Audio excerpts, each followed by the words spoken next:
Okay, Hannah, your turn. Okay. Hey everybody. Oh man.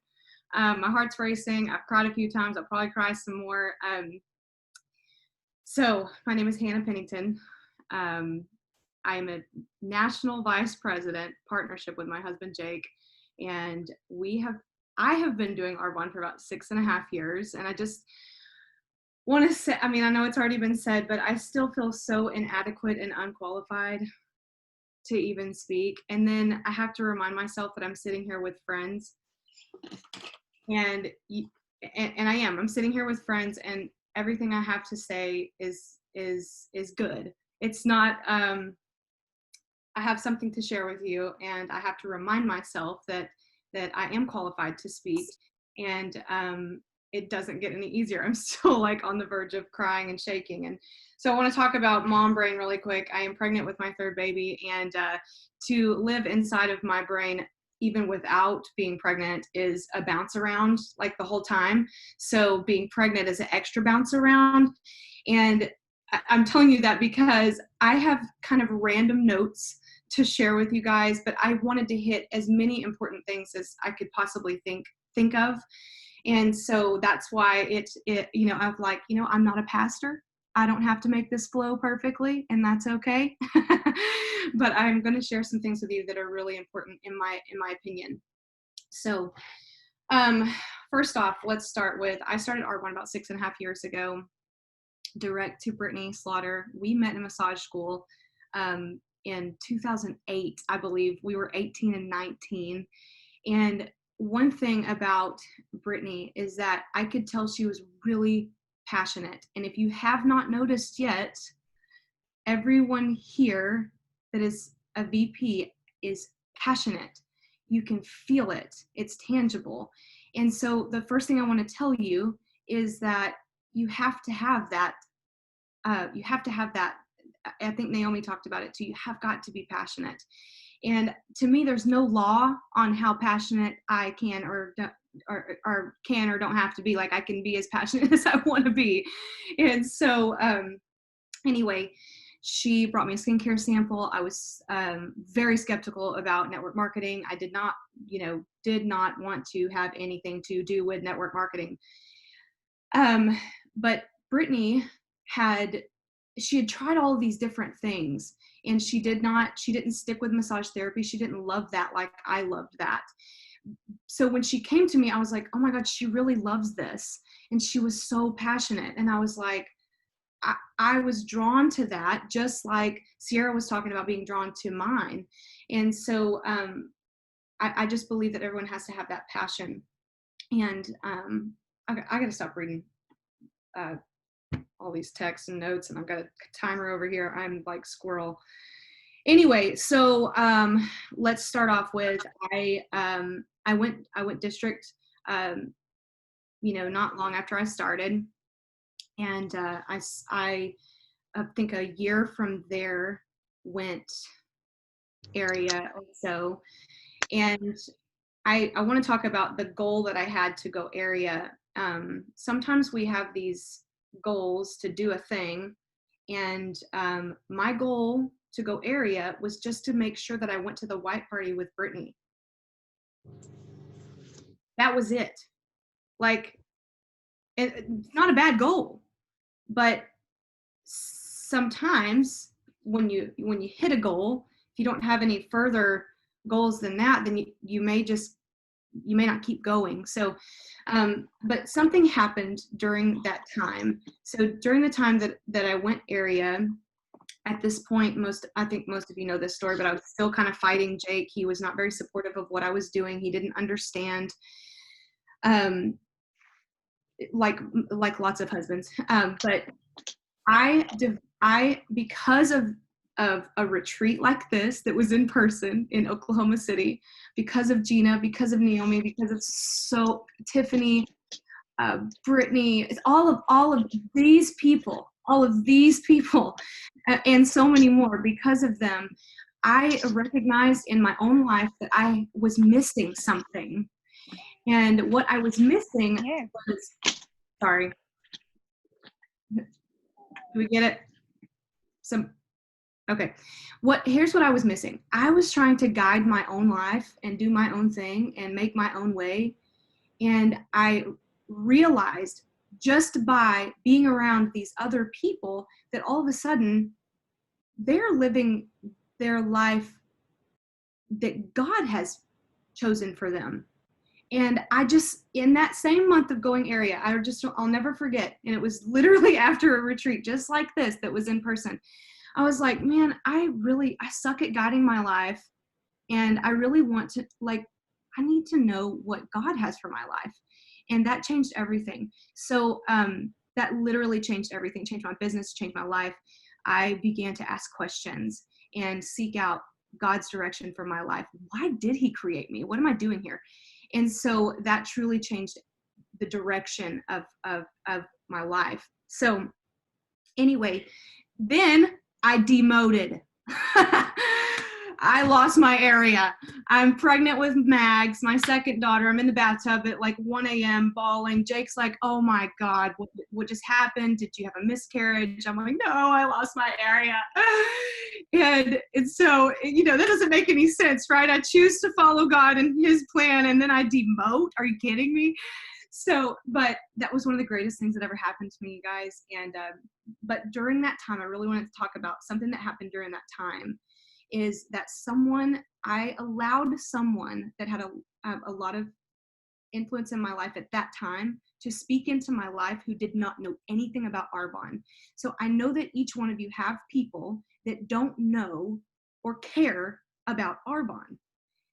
Please put your safeguards up and recognize them. This was a wonderful woman. Her intentions were not bad, but her one little sentence got me to come into retreat. And so then I demoted, I lose my area. Now I'm pregnant and I'm about to have my second daughter. And I had decided to be committed, and I had decided to be determined. And I love that this retreat is called Determined, because you really do have to be so determined in anything that you do. And we're building up to my due date with Mags was October 8th. My due date with this baby is October 8th. Apparently, me and Jake are just, we're right on time with these babies. Anyway, so I'm about to have her, and I had just decided I've got to be determined and do the next right thing and do everything that the people above me are telling me to. And that if you're not to the place yet where you you're sitting at the feet of the people ahead of you, that they are where you want to be, those are the people that you need to be gleaning to, not these other people that have opinions. Everyone's got their opinion. But I sat at the feet of Naomi. I sat at the feet of Gina. I sat at the feet of Brittany. I sat at so many feet, and some of them didn't even know it. But if I wanted what they had, those are the people I had to learn from, right? And so I had decided at this point to do my business seriously October 2015, as I'm having Mags literally in the hospital. I had to call Brittany and Brooke to go do a launch party for me while I'm having Mags. And so I hope that you understand that it's okay to ask for help. In fact, I'm encouraging you to ask for help because you need it. We all need it, and that's something I didn't think I needed before. And I thought I could do everything on my own. And you guys, you can do some things on your own for a little while in this business, and then it comes to a point where you can't. You have to have a team, and you have to have help. And so I'm so thankful that Brittany and Brooke showed up to do this launch party for me as I'm having a baby. That's how committed and decided I was. I'm having a baby. I don't care. I've got to get someone over there to do this party, right? So then from that point, I just decided to stay committed and just move to the next place, surrender the time. It doesn't matter how long it takes for this or for that. Like, it doesn't matter. Nothing mattered anymore. All that mattered is that Hannah was determined. And, that's when Jake started to come on board, was when Hannah decided to be determined and had a decided heart. And I don't know that it makes sense that he didn't come on board until I got decided and determined. Anyone can tell when someone is 1 foot in and 1 foot out. No matter if you're a brand new consultant, no matter where you're at. And they don't join someone that's 1 foot in, 1 foot out. But when I was both feet in, even my own wanted to join me. So, all right, I'm going to get to my notes really quick. Again, I told you they're all over the place. I'm going to talk about 15-minute parties also. The reason I wanted to talk about this is because I believe that no matter where you're at in your business, you constantly have to be putting yourself into activity to move forward. National Vice President is not mine and Jake's goal. Top 10 is our goal. And so I know that that's going to take a whole lot. Like I need to be where Gina's at on the board. You know, I know that I have to do more to move forward and move there. And so these 15-minute parties have been working. That's what matters, is that they're working, right? And you know, I know that this time for everyone is a little bit off. It's different. We're all navigating through it. And I got most of my inspiration to do my own from Brooke Stoff. Honestly, I saw her consistently doing them, and I was like, I have to do these. I just know that I have to. But I want to tell you about our new consultant who started last month. Her name is Taylor. She did her, we did her launch party on a 15-minute Facebook group, and it was towards the end of the month. She went into qualification for district manager. Then her sister hosted a party, 15-minute Facebook party for her a couple of weeks later. And then 2 of her guests joined mine and Jake's personal Facebook party a couple of nights ago, and now she's a new district manager.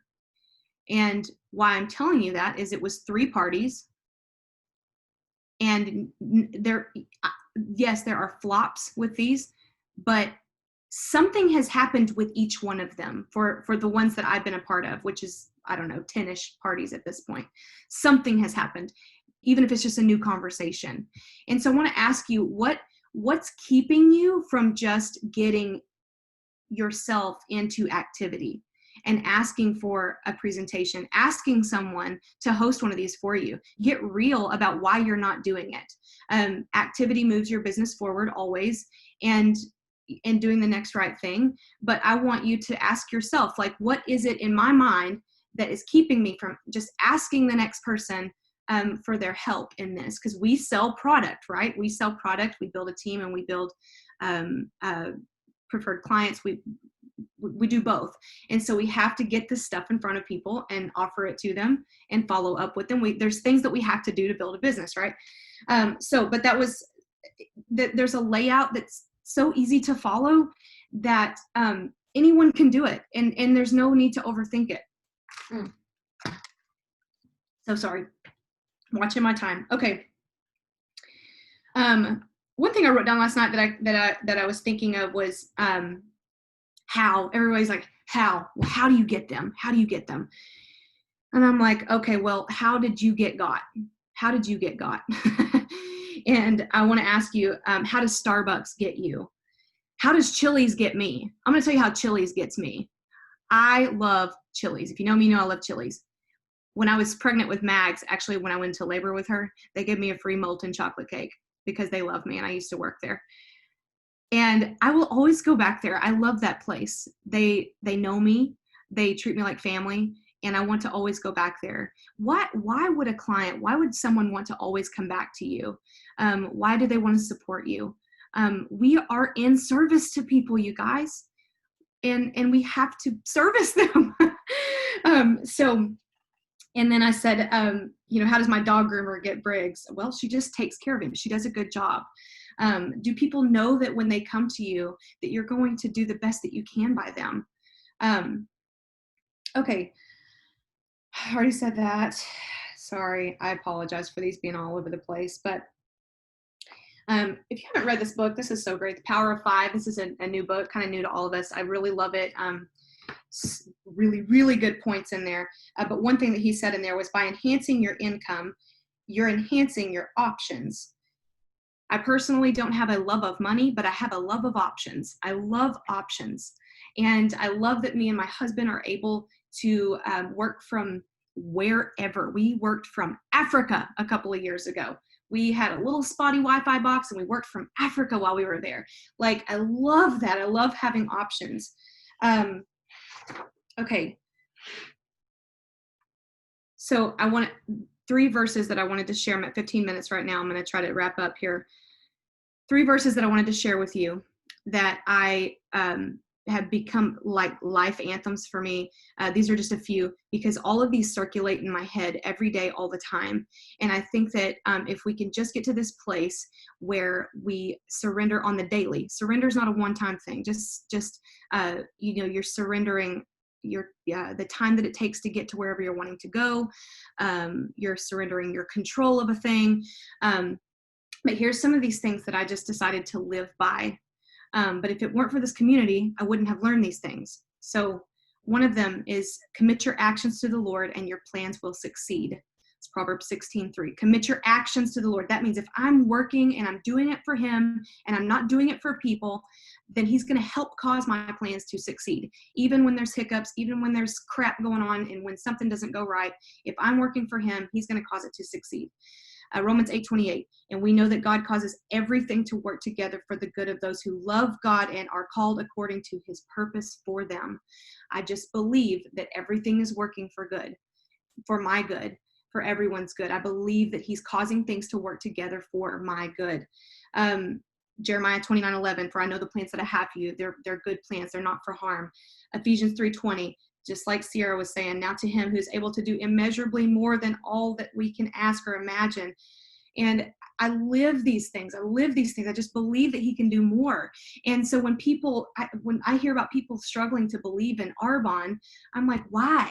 Because here's the deal. In my opinion, say this crashes and burns tomorrow, we're probably all very employable people. We can go do something else and it'll be fine. Why not put all your eggs in one basket and go for it? And I'm not saying don't have other business ventures. I'm just saying, why not sell out to this and go with it with a burning passion to help people? Why not?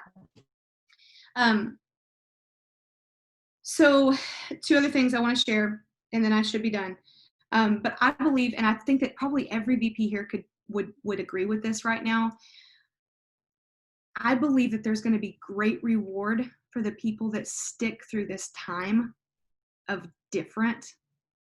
I believe if you stay, while it's a little bit tricky and it's new and we're learning all this new stuff, compliance and no before and afters and blah, blah, blah, I believe that there's going to be great reward for those of you who stick and stay here during this time. I promise you it will pay off to stay here during this time. I've seen many leave. I'm watching people get frustrated, but I'm telling you that if you will stay, you will be so glad that you did. I promise you that. Hang on to that.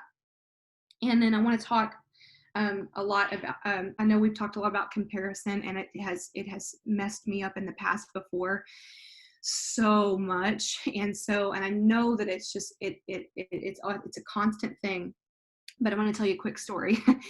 I played all sorts of sports growing up, and my favorite though was softball. I'm not sure who it is, Gina. My favorite was softball, and I was very good at it, and I still play it. I love softball. And we had a new field at my school, and we were playing this team. I was third, I believe, up to bat. And I had a guy who he wasn't my coach, but I looked to him as a coach. He was very, very knowledgeable. And he told me, he said, swing at the first pitch. It's going to be right down the pipe. And I was like, okay. And that was like a no-no in softball. You didn't do that. And sure enough, it was. I knew it was. It was a great pitch, and I hit it over the fence. It was the first time I'd hit a ball over the fence. I believe it was the first time on that field at our new place, and I don't know how to describe my excitement. I was just flipping out because I didn't think that was something I could do, was to ever be able to hit a ball over the fence. And so, of course, everybody comes out, I make the rounds, I come in, Everybody's celebrating. We're all freaking out. Lindsay might have been there. Is Linz on here? She probably remembers that, but it was awesome, okay? And I was on such a high, I couldn't even stand myself. The next batter up, though, was a 9th grader. I was a senior that year, I believe. This was a younger girl. She's literally right after me. She does the very same thing and hits it even further than I did. And my first thought was, well, that sucks. There went my glory. It was like 2 seconds and it was gone, you know? And everybody, of course, left the dugout again to surround her. And I want to tell you how fast my mind went through these thoughts. I was upset for a second. And then I was like, oh my gosh, I get to play a whole season with this girl and she's amazing and we're going to win. And we did. We won. We won all kinds of games. And if I had been, I want you to check your heart right now. Are you excited for your upline, your sideline, anyone when they promote? Or do you get a little bit like jealous or offended or like, this isn't ever going to be me? And I just want you to check your heart right now, because it's very important that we show up for each other and we're there to cheer each other on. So I left that dugout. Had I been the one that was like going to have a stink attitude about it, I'd have been the only one in that dugout sitting over there going, I'm not going to go out there to cheer for her. That's so stupid. So I went out there with everybody else and cheered for her and made her moment as even more special than mine. And I went overboard with her because my literal thought was, I get to play this whole season with that girl. We get to be on each other's teams. I get to be on the team of these amazing people. And I want you to feel that way and know that we're here. Everyone's here to cheer you on when crap goes crazy and people don't understand your journey. Come here and get fed with nutrition that will help you to move forward in your business. So yes, all tides rise. I'm sorry, I can't read all these, but anyway, I am over time. I'm 22 minutes. That was pretty good for me. I tried to do my very best to give you all the things that were important to me. Sorry, do you want me to go ahead and do Hannah's gift? Okay. Yeah. So Hannah's, I got it. Sorry, I was finishing up the rest. Okay, Hannah's is. Here it is. It is. Oh, she got it. There it is. It's a little cup that says to the top on it, and then it says with a 30 multi-pack fizz inside it, every flavor inside, including blackberry. The coveted. Okay, so the winner of Hannah's is Andrea Sims. And then the winner for Hannah's call is Jennifer Haas. And remember, I have a sheet with everybody's names like spelled correctly and stuff for all our speakers and VPs that are giving away calls. And then do you want me to do the rest of the drawings right now? No, let's do this for the end. Okay, go ahead then. I'm done. Okay, I'm going to stop.